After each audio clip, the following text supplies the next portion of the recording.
Hello my dear listener, इस story के पहले के एपिसोड दूसरी चैनल पर है जिसका लिंक डिस्क्रिप्शन में है और चैनल के अपडेट पाने के लिए हमारी टेलीग्राम चैनल को ज्वाइन कर लो। 70 मर जाने देते ना, अब खुद मेरे पास खींची चली आ रही हो। वैसे मैं इतनी भी कुछ खास नहीं, पर मुझे बहुत खुश हुई अपने पहले फैन से मिलकर, मन्नत ने हल्की स्माइल के साथ कहा। ट्रस्ट मी, मैं वो पहला हूँ ये जानकर मुझे आपसे 1000 गुना ज्यादा खुशी हुई, आशुतोष ने मुस्कुराते हुए कहा। तो मन्नत कुछ ना बोली और अपना सिर हिलाकर वहां से जाने लगी। ये देख आशुतोष उसे देखते हुए अपने मन में बोल दे, आज नहीं बोलेगा तो क्या पता मौका मिले ना मिले, नहीं कहीं मना कर दिया तो तब की तब देखेंगे, तू एक बार पूछ कर तो देख, क्या पता हाँ ही बोल दे। मैं आपके साथ काम करना चाहता हूँ शहजादी, आशुतोष ने फाइनली एक गहरी सांस लेकर पूछ लिया। वही उसकी बात सुन मन्नत उसकी तरफ मुड़ी। प्लीज मना मत कीजिएगा शहजादी, बहुत हिम्मत करके आपसे ये सवाल पूछा है, आशुतोष ने रिक्वेस्ट करते हुए कहा। अरे मना तो मैं तब करूंगी जब आप मुझे काम के बारे में कुछ एक्सप्लेन करेंगे, क्योंकि अभी तो मैं खुद ही अपनी पढ़ाई पूरी कर रही हूँ। अभी तक तो मैंने कॉलेज भी खत्म नहीं किया है, तो फिर आप मेरे साथ क्या काम करना चाहते हैं, मन्नत ने पूछा। आपके साथ एक म्यूजिक वीडियो बनाना चाहता हूँ मैं, जिसमें सिंगर आप होंगी, आशुतोष ने कहा। तो मन्नत की आंखें बड़ी हो गई। व्हाट, म्यूजिक वीडियो, वो भी मेरे साथ, मन्नत ने हैरानी से पूछा। यस, इस बारे में काफी टाइम से आपसे बात करना चाहता था, लेकिन आपने अपनी लाइफ इतनी प्राइवेट कर रखी है कि मैं आपसे कांटेक्ट कर ही नहीं पा रहा था, आशुतोष ने मुस्कुराते हुए जवाब दिया। तो फिर मैं आपकी हाँ समझूं या ना, आशुतोष ने पूछा। मना करने का तो सवाल ही पैदा नहीं होता, ऑफ कोर्स मैं आपके साथ काम करूंगी, मन्नत ने हल्की स्माइल के साथ कहा। तो आशुतोष के फेस पर एक बड़ी सी स्माइल आ गई। थैंक यू सो मच, मुझे उम्मीद नहीं थी आप इतनी जल्दी मान जाएंगी, आशुतोष ने मुस्कुराते हुए कहा। तो फिर आप क्या सोच रहे थे, चीख चिल्लाकर आपको मना कर दूंगी मैं, मन्नत ने यूं ही पूछा। उससे भी बुरा थप्पड़ सोच रखा था मैंने, आशुतोष ने अपने बालों में हाथ फेरते हुए कहा। तो मन्नत के फेस पर स्माइल आ गई, पर तभी उसकी नज़र अभिमान पर गई, जो कि इस वक्त बड़े गौर से उन्हें ही देख रहा था और उसकी आंखें इस वक्त बेहद डार्क थी। तो फिर आप फिर कब मिलेंगी मुझसे, आशुतोष ने उसे देखते हुए पूछा। तो मन्नत उसे देखने लगी। आई मीन काम के सिलसिले में हमें सब कुछ डिस्कस करना होगा ना, आशुतोष सकपकाते हुए बोला। मेरी दोस्त सिमहिका वो वहाँ पर है, मेरी डेट्स और शेड्यूल वगैरह सब वही मैनेज करती है, आप जाकर उससे पूछ लीजिए। नाइस टू मीट यू, इतना बोलकर मन्नत बाहर की तरफ चली गई। उसे अचानक घुटन होने लगी थी। मन्नत वहां से निकालकर सीधा बाहर लॉन में आ जाती है। उसका पूरा चेहरा लाल पड़ चुका था और वह बार बार अपने दोनों हाथों को आपस में रब कर रही थी। कितने दिन बीत चुके हैं उसे बात को, लेकिन मैं हूं कि बार बार मुझे वही सब याद आ रहा है। क्या करूं मैं, मुझे कुछ समझ नहीं आ रहा है। इतना बुरा और अजीब तो मुझे मोहक के टाइम पर भी नहीं लगा था, फिर इस बार क्यों, मन्नत ने अपना सर पकड़ते हुए सोचा।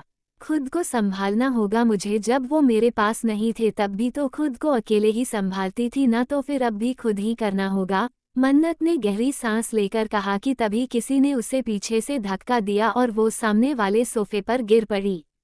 मन्नत ने जब सामने देखा तो उसके आगे 4-5 आदमी खड़े हुए थे। वो पार्टी के लिए आए तो नहीं लग रहे थे, ऐसा लग रहा था उन्हें स्पेशली किसी ने यहाँ भिजवाया है। वो आदमी मन्नत को ऊपर से नीचे तक देख रहे थे, जिससे मन्नत को गुस्सा आ रहा था। तुम लोग कौन हो और यहाँ किस लिए आए हो, मन्नत में उन लोगों को घूरते हुए पूछा। वैसे आए तो हम तुझे खत्म करने थे, लेकिन अब तुझे देख सोच रहे हैं प्लान थोड़ा चेंज कर लिया जाए, उनमें से एक आदमी ने बेशर्मी से कहा। उसकी बात सुन मन्नत मुस्कुराते हुए, A to Z जितने भी प्लान सोच कर आए हो ना, सब आजमा लो, क्योंकि जब मैं मेरा प्लान एग्जीक्यूट करूंगी तब तुम में से कोई भी कुछ और सोचने के काबिल नहीं रह जाएगा। ये सारा नज़ारा घर के बाहर कार में बैठा एक आदमी अपनी आंखों से देख रहा था।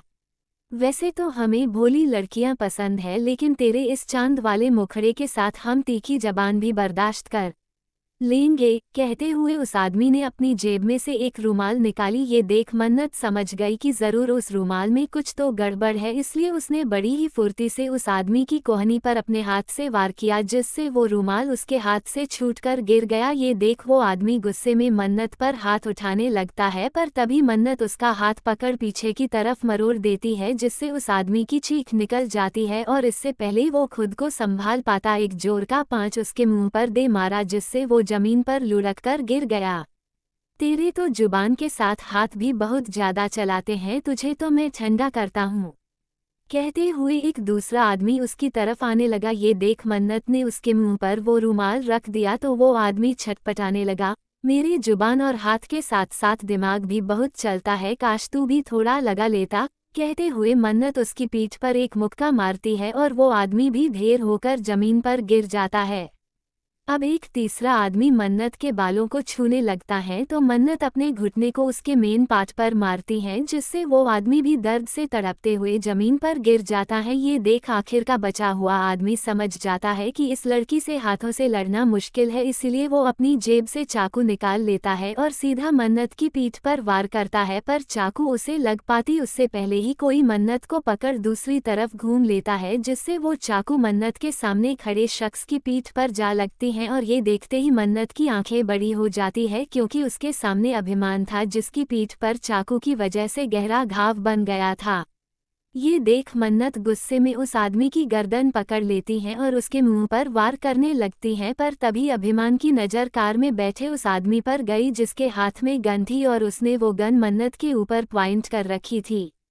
वो ट्रिगर दबा देता है, पर अभिमान उससे पहले ही मन्नत को अपने करीब खींच लेता है और उस सामने खड़े आदमी जिसे अभी मन्नत मार रही थी उसे बिल्कुल अपने ठीक सामने खड़ा कर देता है, जिससे वो गोली उन दोनों को लगने की बजाय उस आदमी की पीठ पर लग जाती है। गोली की आवाज़ सुन सभी लोग बाहर आ जाते हैं और इतनी भीड़ भाड़ देख वो गाड़ी में बैठा इंसान कार स्टार्ट कर वहां से भागने की कोशिश करता है, पर उससे पहले ही अभिमन्यु उसका हाथ पकड़ लेता है और उसे खींचते हुए बाहर ले आता है। वो आदमी कोई और नहीं अजीत ग्रेवाल था। ये देख मन्नत हैरानी से अभिमान को देखती है। क्यों बचाया आपने मुझे? मर जाने देते ना, आपको कौन सा फर्क पड़ता? उद्धरण चिन्ह। मैं तुम्हारे किसी भी सवाल का जवाब देना जरूरी नहीं समझता, कहते हुए अभिमान ने अपनी पीठ से वह चाकू झटके से अलग किया, जिससे उसके मुंह से हल्की सी चीख निकल गई और मन्नत की पकड़ उसके कंधों पर कस गई। ये देख अभिमान हल्का सा मुस्कुराया। क्या हुआ? अब तक तो तुम मुझे खुद को छूने भी नहीं दे रही थी और अब खुद मेरे पास खींची चली आ रही हो। उसकी बात सुन मन्नत उसे देखने लगती है और फिर उससे दूर होने लगती है, पर तभी अभिमान उसे एक झटके से घुमा देता है। अब मन्नत की पीठ अभिमान के सीने से लगी हुई थी। अभिमान उसके कंधे से हथेली तक अपने हाथ धीरे धीरे नीचे लेकर जाता है और फिर उसके हाथ में गन थमा देता है। ये देख मन्नत घबरा कर उसे छोड़ने को होती है, पर तभी अभिमान उसकी कमर पर अपनी पकड़ कसते हुए शूट हिम। अभिमान ने मन्नत के कंधे पर अपनी चिन रख अजीत को देखते हुए कहा, 71 अभिमान, मुझे दर्द हो रहा है, छोड़िए मुझे, टॉलरेट करो लिटिल वन। Shoot him. अभिमान ने मन्नत के कंधे पर अपनी चिन रख अजीत को देखते हुए कहा तो मन्नत के चेहरे पर डर आ गया और वो लड़खड़ाती जुबान में बोली, ये आपका क्या बोल रहे हैं? मैं की किसी की जान नहीं ले सकती। उसकी बात सुन अभिमान उसे घूरते हुए, पर ये आदमी खुद तुम्हें मारना चाहता था, फिर इससे कैसी हमदर्दी? उद्धरण चिन्ह। बात हमदर्दी की नहीं है, बात कानून की है। हमारा कानून हमें किसी की जान लेने का हक नहीं देता, मन्नत ने अभिमान से दूर हटते हुए कहा। अभिमान ने उसे कमर से पकड़ बिल्कुल अपने करीब खींच लिया। तुम जिसके सामने खड़ी हो उसके आगे सिर्फ उसका कानून चलता है। सो लिटिल वन, मारना तो इसे तुम्हें ही पड़ेगा वरना, कहते हुए अभिमान रुक गया तो मन्नत गुस्से में, वरना क्या करेंगे आप? उद्धरण चिन्ह। या तो तुम अपने आशिक के बाप को मार दो वरना मैं तुम्हारे बाप को मार दूंगा, अभिमान ने डेविल स्माइल करते हुए कहा। आप ऐसा कुछ नहीं करेंगे अभिमान? मन्नत ने अभिमान की कॉलर पकड़ते हुए कहा। क्यों? इससे पहले मुझे किसी की जान लेते हुए नहीं देखा तुमने, या फिर तुम्हें शक है कि मैं ऐसा कुछ कर नहीं पाऊंगा? अभिमान ने उसके चेहरे पर झुकते हुए कहा। You want me to prove this? Abhiman ने सर्द आवाज में कहा तो मन्नत झट से अपना सिर ना में हिलाते हुए, नहीं, बिल्कुल नहीं। तो फिर मार दो इसे, अभिमान ने स्माइल करते हुए कहा तो मन्नत की आंखों में आंसू आ गए। पर मैं कैसे, आप खुद सोचिए, मैंने कभी खिलौने वाली गन भी नहीं चलाई है, तो फिर ये।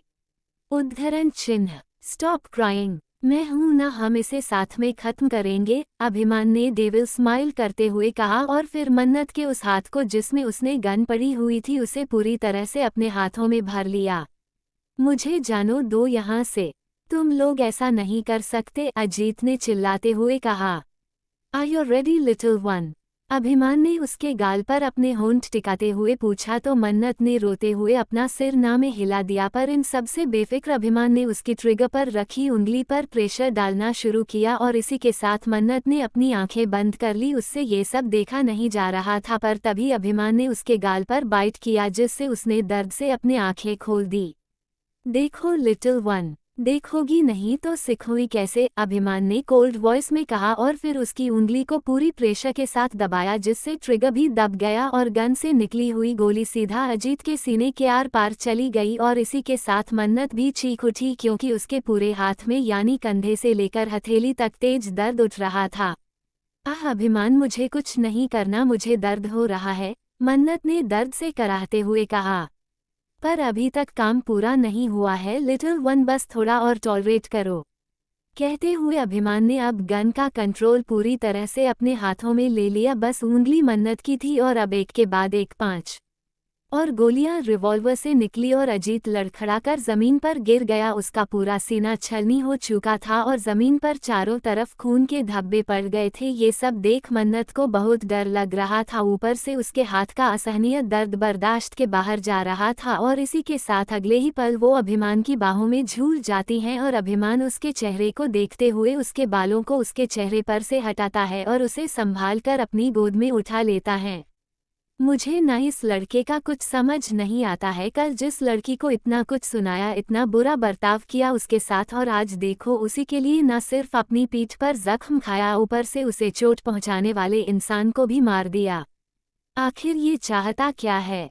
जानकी जी ने सामने अभिमान और मन्नत को साथ देख पूछा। कभी कभी अपने प्यार को सुरक्षित करने के लिए उसे खुद से दूर भी भेजना पड़ता है, और अगर आपका प्यार कमज़ोर है तो उसे मजबूत बनाने के लिए अक्सर उसका दिल दुखाना भी पड़ता है, गंगा जी ने जवाब दिया। तो मिथिला जी और जानकी जी उन्हें देखने लगी। प्यार की इतनी भी परीक्षा नहीं लेनी चाहिए माँ कि वो नफरत में ही बदल जाए, मिथिला जी ने कहा। परीक्षा तो हर किसी को देनी पड़ती है, अगर प्यार पर भरोसा होगा तो मन्नत अपनी परीक्षा में सफल हो जाएगी, पर अगर प्यार में शक होगा तो वो अपनी सबसे खास चीज़ हमेशा के लिए खो देगी, कहकर गंगा जी वहाँ से चली गई। मुझे ऐसा क्यों लगता है कि इन्हें सब कुछ पता है, जानकी जी ने कहा। तो मिथिला जी भी सोच में पड़ गई, क्योंकि चाहे दुनिया इधर की उधर ही क्यों ना हो जाए, अभिमान कभी उनसे कोई भी बात नहीं छुपा सकता था। मन्नत के बारे में भी सबसे पहले उसने मिथिला जी को ही बताया था, तो फिर इस बार ऐसी भी कौन सी बात है जो वो उन्हें तक नहीं बता रहा था। अभिमान मन्नत को उसके कमरे की तरफ लेकर जाने लगता है, पर तभी प्रियांक उसके सामने आ जाता है। उसे देख अभिमान का फेस डार्क हो जाता है। मेरी दी को मुझे दीजिए, प्रियांक ने गुस्से में कहा। नहीं देता, साइड हटो, अभिमान ने उसकी बात को पूरी तरह इग्नोर कर दिया। दूर रहिए, उनसे रिश्ता तोड़ चुके हैं ना आप, तो फिर अब क्यों आ रहे हैं उनके पास? प्रियांक ने दांत पीसते हुए कहा। हमारा रिश्ता, हमारी नज़दीकी, ये सब हमारी प्राइवेट टॉक है, तो तुम इसमें इंटरफेयर मत करो। फिलहाल इसे राष्ट्र की ज़रूरत है और ट्रीटमेंट की भी, अब साइड हो, अभिमान ने मन्नत को देखते हुए कहा। तो प्रियांक भी उसे देखने लगा। मन्नत का पूरा हाथ सूजकर लाल हो गया था, उसके आंखों के किनारे भी आंसुओं से भीग चुके थे। ये सब देख प्रियांक साइड हो जाता है और अभिमान उसे रूम में ले जाकर अच्छे से बेड पर लिटा देता है और फिर उसकी हील्स निकालकर नीचे फेंक उसके पैरों को ब्लैंकेट से ढक देता है। प्रियांक भी वहीं खड़ा था और अभिमान की हर हरकत को नोटिस कर रहा था। वो पूरी तरह हैरान था, क्योंकि अभिमान मन्नत को बिल्कुल किसी कांच की गुड़िया की तरह ट्रीट कर रहा था, जैसे अगर उसे पर हल्का सा भी दबाव पड़ा तो वो टूटकर बिखर जाएगी। आइस पैक लेकर आओ जल्दी, अभिमान ने मन्नत के हाथ को सहलाते हुए सर्द आवाज में कहा। तो प्रियांक जल्दी से बाहर चला गया। अभिमान ने एक नज़र उसके चेहरे को देखा और फिर अपनी जेब से अपनी रुमाल निकाल उसकी आंखों के आंसुओं को साफ करने लगा और ऐसा करते हुए भी उसके हाथ कांप रहे थे क्योंकि मन्नत की आंखें बुरी तरह सूजी हुई थी और आंखों के नीचे डार्क सर्कल्स भी आ गए थे जिनसे साफ पता चल रहा था कि वो ना जाने कितने लंबे से सोई नहीं है, सिर्फ रोई है। प्रियांक आइस पैक लेकर आता है और अभिमान को दे देता है। अभिमान उसके हाथ की सिकाई करने लगता है और फिर थोड़ी देर बाद वो उसके सिर पर हाथ फेर रूम से बाहर चला जाता है क्योंकि उसका फ़ोन पर कॉल आ रहा था। 72 मन्नत का बजाज हाउस लौटना। मन्नत चीखते हुए उठकर बैठ जाती है। उसकी आवाज़ सुन अभिमान रूम में आता है और उसे देखते हुए, नाइटमेयर लिटिल वन, अभिमान ने कहा। मैंने नहीं मारा किसी को, मन्नत ने अपने बालों को तेजी से पकड़ते हुए कहा। इस वक्त उसका पूरा चेहरा पसीने से भीगा हुआ था और बॉडी भी बुरी तरह कांप रही थी। ये सब देख अभिमान उसके पास जाता है और उसकी मुट्ठियों से उसके बालों को आज़ाद करता है और फिर उसके पूरे चेहरे को अच्छे से साफ करने के बाद उसे अपने सीने से लगाकर उसके बालों को सहलाने लगता है। मन्नत उसकी कॉलर को अपनी मुट्ठी में भर लेती है। तुमने किसी की जान नहीं ली लिटिल वन, जो कुछ भी हुआ वो जरूरी था क्योंकि अगर मैं ये तुमसे नहीं करवाता तो शायद आने वाले वक्त में मैं तुम्हें खो देता, अभिमान ने उसके बालों पर किस करते हुए कहा। तभी मन्नत अपने सेंस में वापस आई और उसने अभिमान को खुद से दूर धकेल दिया। अभिमान उसे घूर कर देखने लगा। अगर मैं मर भी जाती तो आपको कौन सा फर्क पड़ता, इनफैक्ट आपकी तो मुश्किल हल हो जाती क्योंकि तब कोई डाइवोर्स का झंझट ही नहीं होता, आप डायरेक्ट अपनी उस फेवरेट सूची से शादी कर लेते, मन्नत ने गुस्से में कहा। तभी अभिमान ने उसे एक झटके से पकड़कर अपनी गोद में बिठा लिया और उसकी कमर को थाम गुस्से में, कुछ कह नहीं रहा हूँ लिटिल वन, इसका मतलब ये नहीं कि तुम्हारा जो मन आएगा वो करती रहोगी। ये बार बार धक्का देकर मुझे खुद से दूर करना बंद कर दो। तुम्हें चोट लगी है इसलिए मैं कुछ कर नहीं रहा हूँ, वरना तुम जानती हो कि मेरा गुस्सा मेरे काबू में नहीं रहता। अभिमान का गुस्सा मन्नत उसकी तेज सांसों में भली भांति महसूस कर पा रही थी, लेकिन जो आसानी से मान जाए वो मन्नत ही क्या, उसे तो अभी लड़ना था अभिमान से। आपको मेरी फिक्र का दिखावा करने की ज़रूरत नहीं है और मेरी कमर छोड़िए, जाकर उसकी पकड़िए जैसे उस दिन पकड़ी थी। दूर हो जाए मुझसे अभिमान, बहुत दूर, मन्नत ने उसे एक बार फिर धक्का देते हुए कहा। तो अभिमान ने उसके सिर के पीछे अपना हाथ रखा और उसके बालों को अपनी हथेली में जकड़कर गुस्से में कांपते हुए, नहीं जाऊंगा, कहीं नहीं जा रहा, मैं छोड़कर देखा तुम्हें अकेला, जान पर बनाई तुम्हारी, अब मौका नहीं दे सकता, तुम मेरे साथ अभी के अभी बजाज हाउस चलोगी। और रही बात इसकी, कहते हुए अभिमान ने उसकी कमर को बेसब्री से मसल दिया।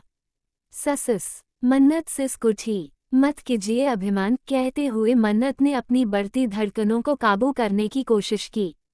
क्यों ना करूं लिटिल वन, तुम शांति से मेरी बात सुनती ही कहाँ हो, तो अब थोड़ा सहना तो पड़ेगा ना।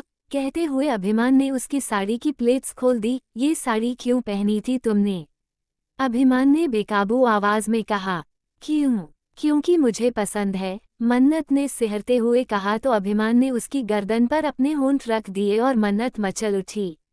झूठ, क्योंकि मुझे पसंद है, तुम अच्छी तरह जानती हो कि तुम्हें साड़ी में देख मैं बेकाबू हो जाता हूँ, अभिमान ने उसका पल्ला उसके सीने से हटाते हुए कहा। तो मन्नत उसे घूरते हुए, कितने बड़े सेल्फ ऑब्सेस्ड पर्सन हैं आप, आपको क्या लगता है मैंने ये साड़ी आपको सेड्यूस करने के लिए पहनी थी? बिल्कुल नहीं, अरे ये साड़ी तो प्रियांक मेरे लिए लाया था, उसने दी, मैंने पहन ली। अब समझे, मन्नत ने कहा। नहीं, और वैसे भी अब तो मैं सेड्यूस हो चुका है, and now I want you, अभिमान ने उसे बेड पर गिराते हुए कहा और उसके होठों के करीब बने लगा। पर तभी मन्नत उसके हाथों के बगल से निकल गई और अभिमान को पता भी नहीं चला क्योंकि मन्नत थी ही उसके सामने, इतनी छोटी सी ठरकी कहीं के। हर बार आपकी बातों में आ जाती हूँ पर इस बार नहीं, बहुत खेल लिया आपने मेरे दिल के साथ, अब नहीं, मन्नत ने नम आवाज में कहा और वॉशरूम में चली गई। अभिमान अभी वॉशरूम के डोर की तरफ देख रहा था कि तभी उसका फोन रिंग करता है जिस पर सूची का नाम फ्लैश हो रहा था। ये देख अभिमान की भौएं सिकुड़ गई और वो उठकर बालकनी में चला गया। थोड़ी देर बाद मन्नत वॉशरूम से बाहर आई। उसने रेड कलर का क्रॉप टॉप पर ब्लैक प्लाजो पहना हुआ था और फिलहाल वह अपने बालों की चोटी बना रही थी। उसे समझ आ गया था कि अभिमान वहां अकेले में सूची से ही बात कर रहा है। तभी प्रियांक उसके रूम के अंदर आता है और मन्नत को देख पूछता है, अरे तू उठ गई, अब तेरा हाथ कैसा है? प्रियांक ने उसके हाथ को हल्का हल्का सहलाते हुए पूछा। मन्नत के हाथ की सूजन सिकाई की वजह से काफी हद तक कम हो गई थी। अब पहले से काफी बेहतर है, लेकिन अभी भी थोड़ा थोड़ा दर्द हो रहा है, मन्नत ने जवाब दिया। पेनकिलर दूं? प्रियांक ने पूछा। नहीं, रहने दे, ऐसे ही ठीक हो जाएगा, मन्नत ने धीरे से कहा। अच्छा तू नीचे चल ना, हम सब लोग ना कुछ गेम्स खेलने वाले हैं, तू भी खेल कम से कम कुछ देर के लिए, तो तेरा दिमाग इन सब चीजों से हटेगा, प्रियांक ने कहा। तो मानस में हाँ मैं फिर हिला दिया और प्रियांक के साथ बाहर जाने लगी कि तभी अभिमान की आवाज उसके कानों में पड़ी। कहाँ जा रही हो तुम? उसका सवाल सुन मन्नत का चेहरा सर्द हो जाता है। नीचे जा रही हूँ, मन्नत ने सर्द आवाज में कहा। ओके मैं भी चलता हूँ, कहते हुए अभिमान में उसका हाथ पकड़ लिया और उसे नीचे लेकर जाने लगा। प्रियांक भी उसे घूरते हुए उन दोनों के साथ बढ़ने लगा। थोड़ी देर बाद सभी लोग जमीन पर बिछाए गेंदों पर बैठे हुए थे। इस वक्त हाल में कोई भी बड़ा मौजूद नहीं था, सिर्फ अभिमन्यु, जन्नत, प्रियांक, दिव्या, सिद्धार्थ, सिम्महिका, अभिमान और मन्नत यहाँ पर थे। सो कुछ डिसाइड किया कौन सी गेम खेलने वाले हैं हम सब? सिम्महिका ने पूछा। Never have I ever, Abhimanyu ने कहा। ये कौन सी गेम है? मन्नत ने पूछा तो जन्नत ने मुस्कुराते हुए अपना सिर हिला दिया। मामी जी इट्स वेरी सिंपल, जैसे अगर मैंने कहा never have I ever had surgery, तो अगर आपने वो चीज़ की है तो आपको अपने हाथ में पकड़े जूस के ग्लास में से एक सिप लेनी है, अभिमन्यु ने उसे समझाया। तो मन्नत समझ गई। सो सिद्धार्थ तुम स्टार्ट करो, अभिमन्यु ने कहा। I never lied about my age, उसकी बात सुन अभिमान, अभिमन्यु और प्रियांक इनमें से किसी ने भी सिप नहीं ली, लेकिन दिव्या ने सिप लिया। कॉलेज टाइम में काफ़ी बार बोला था। उसकी बात सुन प्रियांक मुस्कुरा दिया। वहीं जन्नत ने भी एक सिप लिया। मैंने हमेशा मन्नत को अपने फ्रेंड्स के सामने खुद से बड़ा बताया है। उसकी बात सुन मन्नत उसे देखती हैं और वो और सिम्महिका सिप नहीं लेती क्योंकि उन्होंने ऐसा कुछ नहीं किया था। Never have I ever called my partner with a funny name, जन्नत ने कहा। तो किसी ने भी सिप नहीं लिया सिवाय मन्नत के। कंस मामा, मन्नत ने धीरे से कहा तो सब लोग हंसने लगे। वहीं अभिमान उसे घूरने लगा।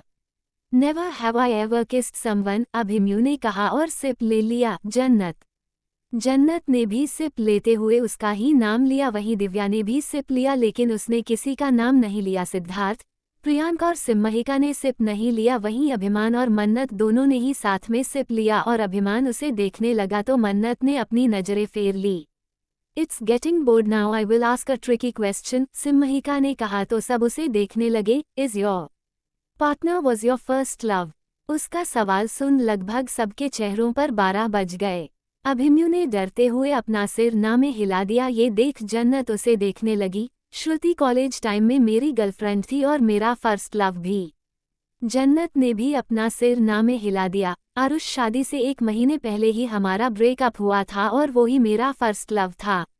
दिव्या ने भी ना में सिर हिला दिया। धनंजय, उसने धीरे से कहा। प्रियांक ने भी ना में सिर हिला दिया। Tara, we were in a long distance relationship and she was my first love. Mannat ने भी ना में सिर हिला दिया। मोहक, स्कूल टाइम में मिला था और वही मेरा फर्स्ट लव था। अभिमान ने अपने ग्लास में से सिप लिया तो सब हैरानी से उसे देखने लगे। My partner is my first love, अभिमान ने कहा तो मन्नत हैरानी से उसे देखने लगी। वहीं सिम्महिका के दिमाग में पता नहीं क्या आया और वो क्लैप करने लगी। ये देख सिद्धार्थ ने उसका हाथ पकड़ उसे रोक दिया। मन्नत उठकर गुस्से में बाहर चली गई और इधर उधर टहलने लगी कि तभी उसका सिर अभिमान के सीने से टकरा गया। वो गिरने लगी, लेकिन अभिमान ने उसका हाथ पकड़ उसे अपने करीब खींच लिया। अंदर झूठ क्यों बोला आपने? मन्नत ने गुस्से में पूछा। मैंने कोई झूठ नहीं बोला लिटिल वन, तुम सिर्फ मेरा जवाब समझ नहीं पाए। अगर समझ जाती तो इस तरह गुस्सा नहीं होती, अभिमान ने मुस्कुराते हुए कहा। मैं सब समझती हूँ अभिमान, आप एक बार फिर से मुझे अपनी प्यार भरी चिकनी चुपड़ी बातों में फंसाने की कोशिश कर रहे हैं, लेकिन इस बार मैं आपको माफ़ नहीं करने वाली। आपने उसे दिन जो जो लफ्ज़ मुझे कहे हैं ना, वो मैं उम्र भर नहीं भूलने वाली, इसलिए माफ़ी की उम्मीद तो आप छोड़ दीजिए, मन्नत ने उसे घूरते हुए कहा। मुझे तुम्हारी माफ़ी चाहिए भी नहीं, मुझे सिर्फ तुम चाहिए, कहते हुए अभिमान ने उसे अपने गोद में उठाया और गेट के बाहर जाने लगा। कहाँ लेकर जा रहे हैं आप मुझे अभिमान? मन्नत ने तुरंत पूछा। As I already said Bajaj house, अभिमान ने सर्द आवाज में कहा। जब वापस लेकर ही जाना था तो निकाला क्यों था? मन्नत ने चिढ़ते हुए पूछा। वेडिंग वेन्यू से निकाला था, घर से नहीं। घर तुम अपनी मर्जी से छोड़कर गई, कहते हुए अभिमान ने उसे कार में बिठा दिया। वहीं मन्नत हैरानी से उसे देखने लगी।